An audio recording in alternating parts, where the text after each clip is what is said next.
안녕하십니까. 고작의 경제버스 시작하겠습니다. 윤석열 정부가 들어선 이후에 극우 언론들, 부정선거 음모론이라든가 중국 간첩 체포설이라든가 근거 없는 가짜 뉴스들을 퍼뜨려온 전혀 생소한 그런 극우 매체들의 정부 광고가 집중이 되고 있다. 그리고 주류 언론도 마찬가지예요. 주류 언론도 조선일보나 문화일보, TV조선과 같은 극우 성향 매체들의 정부 광고가 굉장히 급증했다. 근데 문제는 정부 광고는 국민의 혈세, 세금으로 집행하는 거거든요. 그리고 광고라는 게 뭡니까? 정부가 광고를 하는 목적이 뭐예요? 정부의 정책을 국민들한테 널리 알리기 위한 거거든요. 그러려면은 방송 같으면은 시청률이 높은데, 신문 같으면은 열독률이 높은데, 유료 부수가 많은데, 이런 데 해야 되는 거죠. 그런데 정말 듣보잡 매체, 제가 33년 동안 한국일보에 근무를 했고 지금도 언론계 생활을 하고 있는데, 언론계 생활 한 35년? 사실 저는 이번에 처음 스카이데일리라고 하는 매체가 있다는 걸 이번에 처음 알았어요. 중국 간첩 99명을 체포를 해서 오키나와 주한미군 기지로 압송을 했다라는 정말 어마어마한 뉴스를 보도한 매체가 있더라고요. 이런 매체에 정부 광고가 집중되고 있다. 그래서 오늘은 윤석열 정부 들어서 극우 언론에 국민의 혈세가 얼마나 지금 투입되고 있는지, 윤석열 정부가 이런 경제 논리, 맨날 시장 경제, 법치주의 이야기하던, 상식과 공정과 상식을 이야기하던 윤석열 정부에서 얼마나 조폭 같은 짓을 해왔는지 한번 광고 실태를 살펴보도록 하겠습니다. 자, 이런 듣보잡 극우 매체에 누가 광고를 집행하나 가만히 들여다봤더니 국민의힘 소속 지방자치단체가 엄청 많아요. 이런 국민의힘 소속의 지방자치단체들이 바로 스카이데일리라든가 더 퍼블릭, 파이낸스 투데이, 이런 듣보잡 극우 언론에 광고를 집중적으로 주는 데가 보니까 국민의힘 소속의 지방자치단체들이더라. 근데 사실 국민의힘 같은 경우는 이건 합리적인 보수 정당이길 포기를 했죠. 내란 수괴인 윤석열을 적극 옹호하고 있는 내란 정당으로 전락을 했기 때문에 어떻게 보면 이해가 갑니다. 극우 정당이 극우 매체를 지원한다. 나름대로 이해를 할 수가 있는데, 문제는 중앙부처. 사실 중앙부처가 광고를 할 때는 좀 눈치를 많이 보거든요. 중앙부처가 광고를 하는 거는 아무래도 눈에 드러날 수밖에 없고, 그런데 윤석열 정부는 그런 것도 아랑곳하지 않는다. 국민의 혈세를 가지고 정부 광고를 집행하면서 전혀 국민 눈치를 보지 않는다. 중앙부처들이 이런 매체들한테 광고를 준다는 거죠. 그중에 대표적인 게 국민통합위원회예요. 대통령 직속의 장관급 기구, 김한길 씨가 장관급 위원장으로 있는 국민통합위원회가 보니까 스카이데일리, 다음에 파이낸스 투데이, 더 퍼블릭, 이런 듣보잡 극우 매체에 수천만 원씩의 광고를 집행해 왔더라. 이거는 이해하기 어려운 거거든요. 정부 광고법에 보면은 당연히 국민의 혈세로 집행되는 광고인데, 그런 아까 제가 말씀드렸듯이 시청률이라든가 열독률이라든가 유료 독자 부수라든가 이런 식으로 영향력 있는 매체에 정부 광고를 하도록, 그렇게 참고하도록 그렇게 법에도 시행령에도 그렇게 규정을 해놓고 있는데, 왜 이거를 무시를 하고 극우 매체, 듣보잡 극우 매체 광고를 몰아줬던가. 뭔가 정치적 의도가 있지 않다면은 있을 수 없는 일이 윤석열 정권 하에서 3년 동안 광범위하게 자행되고 있다. 그리고 지금 이 시간에도 벌어지고 있다. 뉴스버스처럼 공정하고 객관적인 저널리즘의 정도를 걷는 저희 매체에는 윤석열 정부에서 일체 광고를 안 줘요. 그런데 중국 간첩서를 보도를 하고 부정선거 음모를 퍼뜨리는 이런 듣보잡 극우 매체한테는 수억 원의 광고를 지금까지 지원해 왔다. 자, 스카이데일리 대표적인 게 스카이데일리인데 아시겠지만 2018년부터 계속 부정선거 음모론을 퍼뜨려 왔고요. 작년 12.3 비상계엄 이후에는 중앙선관위 연수원에 이 잠입한 중국 간첩 99명을 체포를 해가지고 오키나와에 있는 미군 기지로 압송을 했다라는 가짜 뉴스를 퍼뜨린, 우리 국방부도 부인을 하고 미국도 부인을 하고 주한미군 사령부도 부인을 하고 중앙선관위가 이 언론사와 기사를 쓴 기자를 고발해서 경찰 수사가 진행되고 있고, 그런데도 뭐 계속 안하무인이에요. 안하무인으로 기사를 써대고 가짜 뉴스를 써대고 이런 매체에 정부는 지금도 계속 광고를 주고 있다. 정말 이해할 수 없는, 도저히 상식적으로 이해할 수 없는 일들이 벌어지고 있다는 거죠. 자, 광고가 얼마나 늘었냐. 윤석열 취임 직전 31개월 동안에 정부 광고가 한 4억 7천만 원 정도 집행이 됐어요. 그런데 윤석열이 취임한 이후에 31개월 동안에는 무려 11억 3천만 원 정도, 11억 2,400만 원, 2.3배 정부 광고가 늘었어요. 2018년, 19년, 2019년, 20년 무렵만 해도 뭐 이 8,030만 원, 8,424만 원, 8천만 원대였는데 2022년 윤석열이 대통령에 취임한 이후에 3억 3천만 원대로 늘었고 2023년에는 4억 4,500만 원, 작년에는 무려 4억 6,200만 원. 엄청 이 정부 광고가 급증을 했다. 그리고 올해 들어서도 정부 광고가 끊기지가 않고 있어요. 아까 제가 말씀드렸듯이 중앙선관위가 지금 스카이데일리 언론사와 이 가짜뉴스 부정선거 음모론과 중국 간첩 체포설이라고 하는 이런 그 근거 없는 뉴스를 쓴 기자를 상대로 지금 수사기관에 고발을 한 상태거든요. 근데 그럼에도 불구하고 정부 광고는 계속 이어지고 있다. 이런 도저히 상식적으로 이해할 수 없는 이 일이 윤석열 정부에서 자행이 되고 있다. 다음에 아까 제가 말씀드렸던 대통령 직속의 장관급 기구인 국민통합위원회가 더 퍼블릭이라는 매체에 무려 1,900만 원, 파이낸스 투데이에는 1,500만 원의 정부 광고를 집행을 했는데 이게 어느 정도냐. 서울신문이라든가 뭐 중앙일보라든가 매일경제라든가 우리가 알고 있는 이른바 메이저 중앙 일간지보다도 더 높은 광고 단가를 적용을 해가지고 광고를 준 거예요. 그리고 한겨레 신문이라든가 경향신문과 같은 진보 성향 매체에는 아예 광고를 집행도 안 했어요. 그러니까 이거는 시장 경제 원칙에 반하는 거죠.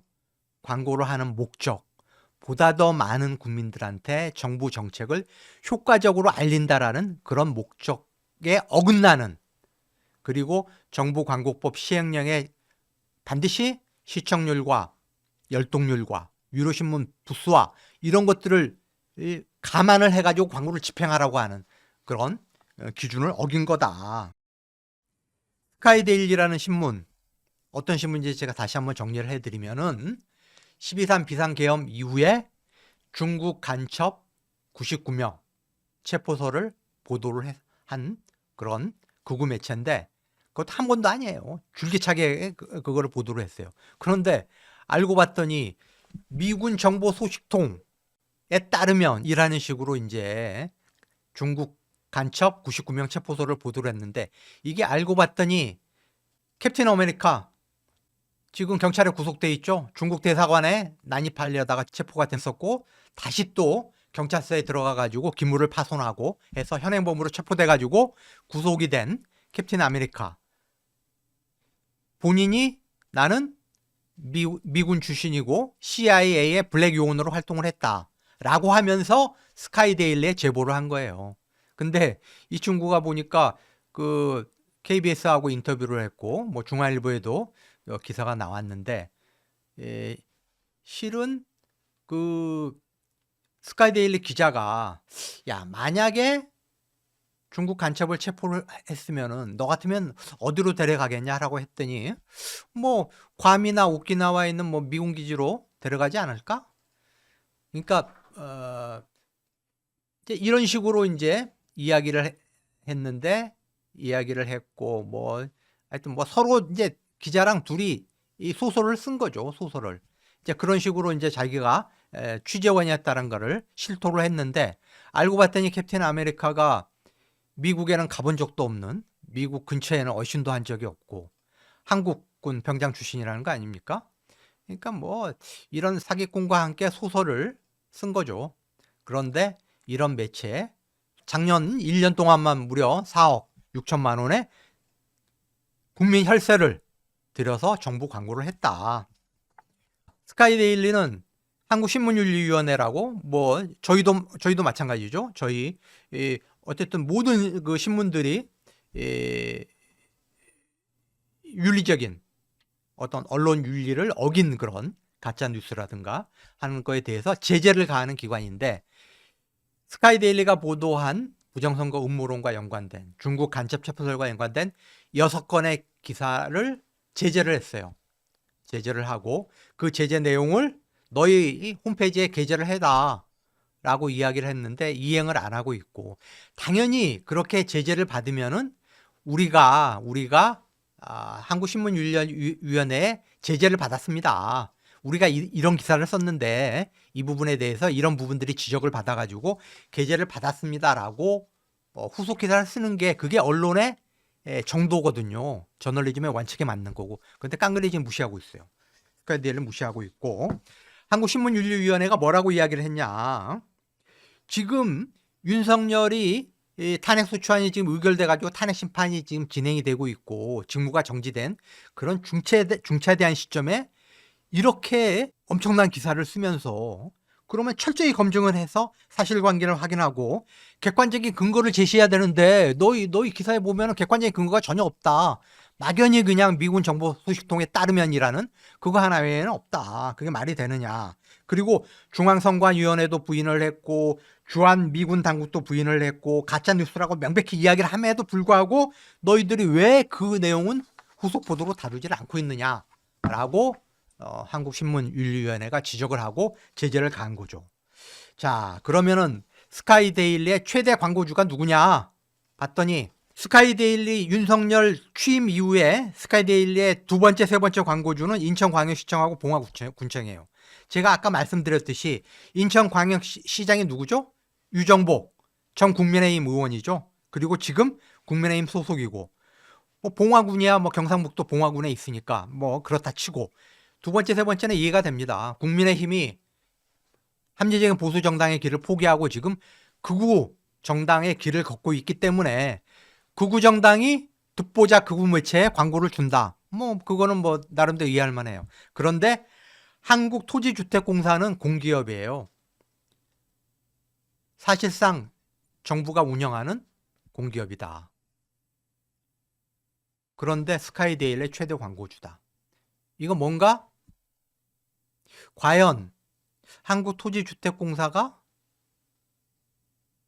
광고 효과, 어떤 경제 논리를 근거로 해가지고 광고를 집행했을까? 이게 이해가 안 가는 거죠. 뭔가 정치적인 흑막이 있다. 이 부분도 윤석열이 파면이 되고 새 정부가 들어서면은 반드시 가려야 할 부분이다. 그래서 LH의 책임을 물어야 된다. 저는 이렇게 생각을 합니다. LH는 지금 부채 비율이 220% 가까이 돼요. 총 부채 규모가 얼마인지 아십니까? 무려 153조 원입니다. 153조 원. 그래서 기획재정부가 그런 그 공기업들을 평가를 해가지고 재무위험기관으로 지정을 했어요. 부채 규모가 너무 많다. 부채 비율이 너무 크고 앞으로도 부채 규모가 늘어날 수밖에 없는 구조예요. 이런 공기업이 듣보잡 극우 매체, 그것도 중국 간첩 99명 체포설이라는 어마어마한 가짜뉴스, 또 2018년부터 부정선거 음모론을 퍼뜨려온 이런 극우 매체 보니까 뭐 윤석열 정부 이전에도 보니까 수천만 원씩 매년 광고비를 집행을 했더라고요. 윤석열 정부 들어서는 스카이데일리의 첫 번째 광고주. 그래서 이 부분은 반드시 조사를 해가지고 책임을 물어야 된다, 이렇게 생각을 하고요. 자, 다음에 주류 언론을 한번 살펴볼게요. 주류 언론 보니까 방송 먼저 보시면은 윤석열 정부가 정부 광고를 집중적으로 한 데가 어디냐? TV조선, MBN, 채널A, 이른바 보수 성향 종합 편성 채널들의 정부 광고가 급증을 했다. 자, 그래프 한번 보실까요? TV조선은 155억에서 277억으로 늘었어요. 윤석열 취임 이전 27개월 동안에 155억이었는데 윤석열 취임 이후 27개월 동안에는 277억으로 무려 78.8%가 늘었어요. 여기에 광고를 많이 한 데가 어디냐? 보건복지부, 문체부, 국가보훈부 이런 데인데, 국가보훈부 같은 경우는 윤석열 취임 이전 27개월 동안에 TV조선에 3천만 원 광고를 했어요. 그런데 윤석열 정부 들어가지고 27개월 동안에는 얼마를 했냐? 무려 11억 8천만 원. 3,813%가 늘었어요. 3,813%. 3.8%가 아니라 3.8%가 아니라 38%도 아니고요. 380%도 아니고 3,813%가 늘었다. 자, 이거를 여러분 이해할 수 있겠습니까? 국가보훈부가 어디예요?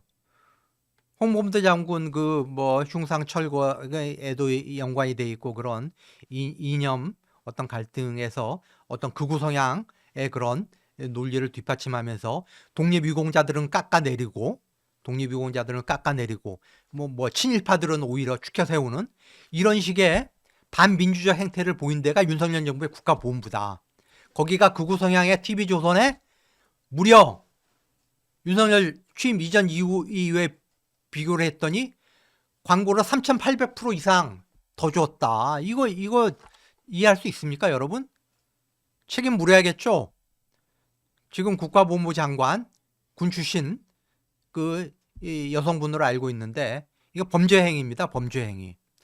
정부광고법 시행령에 반드시 참고를 하도록 돼 있지 않습니까? 지금 방송 중에서 제일 시청률 1위, 신뢰도 1위는 MBC예요.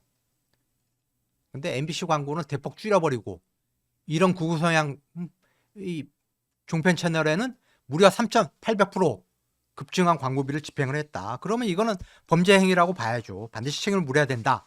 자, 지상파 같은 경우 보실까요? 지상파도 뭐 극우 성향 그 종편 채널 정도는 아니지만은 어쨌든 KBS하고 MBC 같은 경우는 그래도 광고가 뭐 11.2%, 7.6% 늘었어요. 윤석열 정부 들어서. 그런데 MBC 광고만 유일하게 8.9%가 감소를 했다. 이게 말이 안 되는 거죠. 그만큼 MBC는 마음에 안 든다는 거예요. 그리고 JTBC는 뭐 중도 진보 성향이라고 봐야겠죠. JTBC는 윤석열 취임 이전하고 이후하고 정부 광고 집행 액수가 거의 비슷해요. 그러니까 여기는 뭐 별 차이가 없었어요.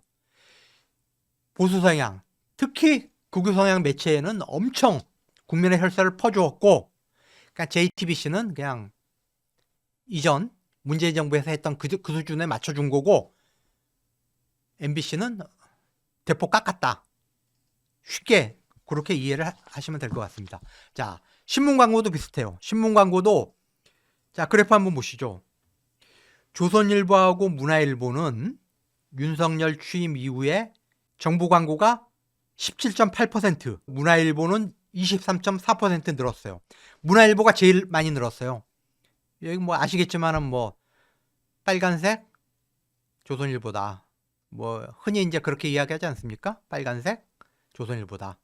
조가는 조선, 석가는 문화가 가장 극우적인 성향을 보이는 보수색이 가장 짙은 가장 오른쪽에 있는 신문이라고 할 수가 있는데 그 두 신문의 정부 광고가 가장 많이 늘었다. 다음에 경향신문은 문재인 정부 들어서나 뭐 윤석열 정부 들어서나 거의 비슷해요. 사실 경제가 뭐 1% 2% 조금은 성장하지 않습니까? 그리고 물가가 뭐 3%대 윤석열 정부 들어서 3%대 물가가 인상이 됐으니까 물가 인상률 정도는 광고 시장도 규모가 커지거든요. 그러면은 경향신문 같은 경우도 3년 동안에 물가 인상률 정도의 정부 광고비는 증액이 되는 게 합리적인 거죠. 그런데 경향신문은 거의 똑같았다. 변화가 없었다. 한겨레 신문만 유일하게 6.9%가 감소를 했어요. 한 7% 정도. 방송에서 윤석열 정부가 제일 꼴보기 싫다 했던 MBC는 8.9%를 줄였고 한겨레 신문의 정부 광고는 6.9%를 줄이고 보수 성향, 특히 극우 성향 방송과 신문에 집중적으로 정부 광고를 몰아줬다. 근데 제가 말씀드렸죠. 정부 광고법 시행령에 보면은 매체 선정 때 유료 신문 부수, 열독률, 시청률 조사 결과 등을 정부 광고 집행의 참고 자료로 활용해야 된다라고 돼 있어요. 그게 맞는 거죠. 광고를 하는 목적은 정부 정책을 보다 더 많은 시청자와 독자들한테 알리기 위한 거죠. 그런데 시청률도 낮고 듣보잡, 거의 국민들이 모르는 이상한 매체에 수억 원씩 국민의 혈세를 투입을 했다. 이거는 사실상 범죄 행위다. 자, 표 하나 한번 보실까요? 이게 산업통상자원부하고 산하 기관들이 2022년, 23년, 24년에 방송에 광고 집행한 거예요. 2022년에 윤석열이 취임했잖아요. 근데 MBC에는 광고를 한 번밖에 안 했어요. TV조선에는 9번을 했어요. 2023년에는 MBC에 2번 광고를 했고 작년에는 MBC에 광고를 아예 하지를 않았어요. 그래서 2022년부터 24년까지 3년 동안 SBS의 산자부와 산자부 산하 기관이 집행한 광고비가 30억 원이에요. KBS에는 18억 9천만 원, TV조선에는 18억 6천만 원, KBS에는 15억 5천만 원, 채널 A에는 15억 5천만 원. 그런데 MBC에는 3년 동안 겨우 1억 3천만 원. 제가 아까 말씀드렸죠. 방송사 메인 뉴스 시청률 1위가 MBC예요. 그리고 한국갤럽이 작년 12월에 즐겨보는 뉴스 채널이 어디냐 국민 대상으로 한국갤럽, 가장 신뢰도가 높은 한국갤럽이 여론조사를 했는데 압도적이에요. 28%. 가장 즐겨보는 뉴스 채널 1위가 MBC예요. 28%. 그런데 MBC에는 불과 3년 동안에 1억 3천만 원 정부 광고를 산자부가 집행을 했는데 SBS에는 30억 원. 거의 뭐 30배 되죠. TV조선에는 18억 6천만 원. KBS는 18억 9천만 원. TV조선 시청률이 MBC의 3분의 1도 안 돼요. 그러니까 이게 말이 되냐고요. 사실상 범죄 행위다. 자, 윤석열 정부 3년 동안에 뭐 아시겠지만은 이제 정치는 개판이 됐고요. 경제도 엉망진창. 윤석열 정부 첫 해 우리 경제 성장률 1.4%. 올해 경제 성장률 전망치 1.5%. 내년 경제 성장률 전망치 1%대 중반. 1953년 한국 전쟁이 끝나면서 정부가 경제 성장률이라는 거를 통계를 내기 시작했는데 그때 이래 보지 못했던 수치를 지금 우리가 보고 있어요. 최근 3개월 동안 자영업자 20만 명 폐업. 이것도 유사일에 보지 못했던 통계예요. 이렇게 나라를 개판으로 만들었는데 여기에는 극우 언론의 책임도 저는 굉장히 크다고 생각합니다. 윤석열이 파면되고 새 정부가 들어서면은 정부 광고 집행, 국민의 혈세를 이렇게 엉뚱하게 쓴 데 대한 책임을 분명히 물어야 된다. 그리고 극우 언론의 범죄적 행태에 대해서도 또한 엄중하게 책임을 물어야 된다. 이렇게 생각합니다. 고작의 경제버스 오늘 여기서 마치겠습니다. 고맙습니다.